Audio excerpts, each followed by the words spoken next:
inspired by real-life events. Narrator Nathan Hayes woke up at 3:27 a.m. inside a sealed global communications security facility in New York, with emergency signal alerts flashing across massive digital walls, and an international cyber intelligence officer saying, "Your authentication sequence initiated an unauthorized mass information override across multiple global media synchronization systems." And in that instant, his entire world collapsed. Because just hours earlier, he was communication infrastructure engineer working for a multinational digital broadcast corporation responsible for monitoring emergency signal networks, global information routing systems, and AI-assisted media verification platforms. And now he was being treated as the central cause of a classified information event that nearly triggered worldwide communication panic across multiple countries. The first shock wasn't fear. It was disbelief so intense, it felt like reality itself had been rewritten through the screens. People trusted every day. Because Nathan's entire career was built on protecting information integrity, stabilizing communication systems, and ensuring global networks remained resistant to manipulation. But now, those same systems were defining him as the operator who initiated a coordinated mass misinformation cascade he had no memory of activating. And within hours, his global access clearance was suspended, his biometric credentials frozen under international communications security law, his apartment sealed for digital forensic investigation, and internal broadcast telemetry logs labeled him as primary anomaly in synchronized global media disruption event. And Nathan sat in the interrogation chamber replaying his last operational cycle, remembering emergency broadcast calibration checks, AI verification audits, network synchronization reviews, and then a gap, an unexplained execution window between 12:33 a.m. and 1:58 a.m. where communication systems showed his authentication profile issuing high-level override commands across multiple international media nodes simultaneously. But he had no memory of initiating any of those actions. And when investigators showed him synchronized broadcast telemetry displays, false emergency narratives spreading under his credentials across television, radio, and online verification systems worldwide, Nathan immediately said, "That's not me. I never activated those broadcasts."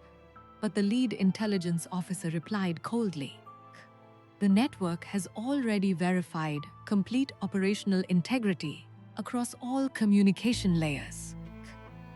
And that sentence shattered his understanding, because it meant identity inside information systems was no longer about intention or truth. It was about validated propagation. And by sunrise, he was released under continuous international surveillance, while global communication networks had already internally classified him as a high-risk information destabilization vector. And outside the facility, Nathan stood beneath the cold Manhattan rain, watching giant digital billboards illuminate crowded streets, while invisible information systems silently controlled what billions of people believed every second. And that night, he received a message through an encrypted relay saying, "If you want to understand the synchronization event, come to sublevel chamber Omega 3 beneath the abandoned satellite relay station. No devices." And despite knowing it could permanently erase whatever remained of his life, he went, because when a system defines you as the source of mass deception, truth becomes more important than survival itself. And deep beneath the abandoned relay station, he met Dr. Claire Monroe, a former global communications architect who specialized in information system integrity synchronized media anomaly reconstruction. And she didn't soften the reality. She immediately showed him reconstructed broadcast pathways and said, "Your identity wasn't physically present inside the communications layer. It was replicated through a live authentication relay embedded inside the synchronization network." And Nathan instantly said, "Then I can prove I didn't do it." But Claire replied, "You're still thinking like someone inside traditional accountability systems, not like someone inside modern communication infrastructures where propagation itself becomes accepted truth once the network stabilizes around it." And she explained that the incident wasn't a single false broadcast, but a coordinated manipulation of global media systems where authentication signatures could be mirrored into AI-assisted information networks, allowing synchronized narratives to spread under legitimate operator identities while erasing conflicting verification logs across redundant communication layers. And Nathan's profile had been selected because his operational history showed exceptional trust ratings across automated verification systems with near-zero anomaly variance, making him the perfect attribution anchor for rapid containment of globally sensitive information crises. And suddenly, the case wasn't just about media manipulation. It was about identity replication inside infrastructure capable of shaping worldwide perception itself. And Claire offered him a choice: step away and let the system finalize him as the architect of the misinformation cascade, or help her trace the internal synchronization relay chain before it was permanently overwritten by automated communication containment protocols designed to preserve global stability at any cost. And Nathan stood in silence, listening to distant electrical vibrations beneath the underground relay station, thinking about billions of people whose understanding of reality depended entirely on systems they could never see, thinking about years of work spent trying to protect truth from digital corruption, and thinking about how fragile identity becomes when even information itself can be algorithmically controlled. And finally, he said, "If my identity has already been used to manipulate truth without my control, then I have nothing left to protect except the truth itself."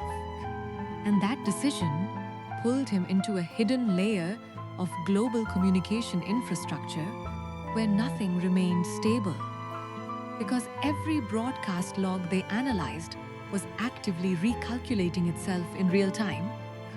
Every synchronization trace they followed kept shifting, as if the network itself was adapting to their investigation. And soon they discovered the breach wasn't foreign sabotage, but internal privilege abuse involving a senior communications systems architect who had been quietly rerouting authentication sessions across global verification arrays to conceal unauthorized large-scale perception management experiments hidden inside international information stability programs. And Nathan's identity had been selected as the central attribution anchor because it aligned perfectly with automated communication incident resolution systems designed for rapid containment of politically catastrophic narrative anomalies. And one night, while analyzing live global broadcast telemetry streams from an isolated offline verification node, Nathan saw something that completely shattered his understanding. His credentials were actively initiating real-time narrative adjustments across worldwide media systems. While he was physically disconnected from all communication networks, and Claire immediately said, "They're continuously simulating your identity inside the synchronization layer to preserve the operational narrative." And Nathan realized He wasn't just being blamed after the event, he was being continuously reconstructed inside a live information system capable of reshaping public reality itself. And pressure escalated rapidly. As anonymous containment, directives began appearing on secured channels, instructing him to terminate investigation or face permanent classification as an international cognitive security threat. And sleep disappeared completely, trust collapsed entirely, and even silence felt like monitored informational feedback. And at one breaking point, Nathan whispered, "I thought communication systems existed to protect truth, but maybe they exist to decide which truth survives." And Claire replied, "Systems don't preserve reality, they preserve stability of belief." And that realization changed everything inside him, because he stopped trying to defend his identity and started focusing only on exposing the mechanism. And as they dug deeper, they uncovered encrypted relay nodes inside global communication infrastructure, continuously generating synthetic broadcast histories to distribute blame across multiple operational identity profiles in real time. And Nathan's profile had been amplified as the primary attribution point because it minimized geopolitical fallout and allowed rapid closure of the synchronization crisis. Without inside international information systems. And when they finally compiled enough verified encrypted evidence to trigger global communications oversight escalation, containment protocols activated immediately, attempting to erase synchronization histories across mirrored media systems worldwide.